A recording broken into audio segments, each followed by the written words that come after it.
Merry Christmas and a Happy New Year, everyone. Welcome to part 2 of my top 10 YouTubers for 2018.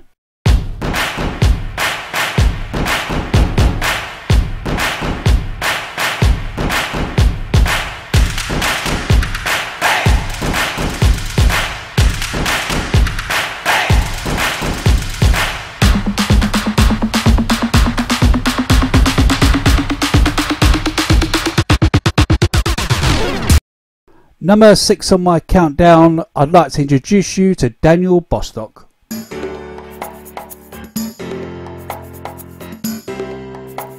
I see you whining downtown about Donald Trump, and I'm like, fuck you. I guess the change from Obama wasn't enough, so I'm like, fuck you and fuck him too. Trump delivers and you get triggered. Ha, no, ain't that some shit? You all campaign to change the West, but the West is the best, so here's my fuck you.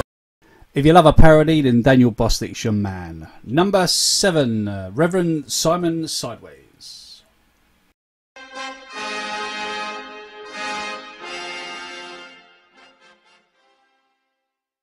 When watching mainstream media, I usually hope to see at least an impartial interviewer, not one that's all push full of bitter bile, narrative, feminism, cultural Marxism, common purpose, and left-wing lunacy. However, unfortunately, today you get Kay Burley, all right? She is one of the mainstream media's little darlings that they like to chuck out there in front to talk over and generally sling mud at people to the centre of politics or to the right. That is to say, anybody who's not sucking on the balls of the narrative that she is. If you was to ask why I started my YouTube channel approximately about 2.5 to 3 years ago, I would say it was a reaction to the EU. It was a reaction of my chance to take back our country away from the undemocratic union. The Reverend Simon Sideways, I think, is so much like me. He's seen his country where it's before, and now he sees it crumbling. He sees the mass immigration, he sees the politicians going against the people, and he sees Europe crumbling. The only voice that me or Reverend Simon Sideways tend to have is on social media. But the social media giants are starting to close us down bit by bit, slowly.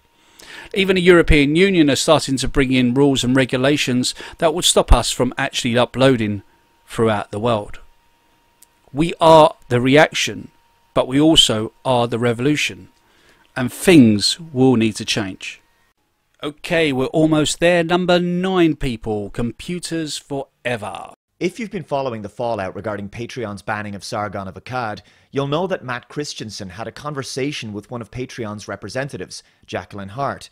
I'm not going to go through all of that conversation now, as there's been plenty of people who've analysed it at this point, but it appears that there are in fact some puppet masters pulling the strings behind Patreon. Jacqueline says that payment processing depends on their ability to use the global payment network, and they have rules for what they will process. Patreon makes use of MasterCard's services. Nick Monroe produced some rather insightful Twitter threads that show the influence that MasterCard can exert on Patreon. He says, note, as you can see, the Sargon case was entirely Patreon's decision. Let me introduce you to Mark. Mark has a channel called Mark My Words. Mark is so left-leaning, it's unfucking believable. He is a Corbynite. Everything to do with socialism, he loves. I'm not too sure he's that close to communism, but he's definitely a socialist. However, I am a strong believer in diversity of thought, and I do watch his videos from time to time. There are 1 or 2 subjects that he's brought up that makes complete sense. I must admit, though, the majority is just total BS. However, due to the fact that I believe in diversity of thought and due to the fact that I believe in free speech, I think it's only fair that I show someone that thinks differently to me. Ladies and gentlemen, I introduce you to Mark My Words.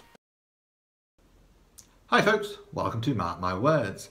Now, the creator of Universal Credit, Ian Duncan Smith, said that he wanted to make sure that work paid, and he wanted to make it as easy as possible for people who are not working to move into work, and obviously people that work part-time to take on more hours and make themselves better off.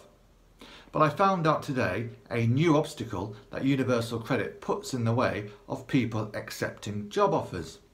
Now, this relates to the way that Universal Credit funds childcare.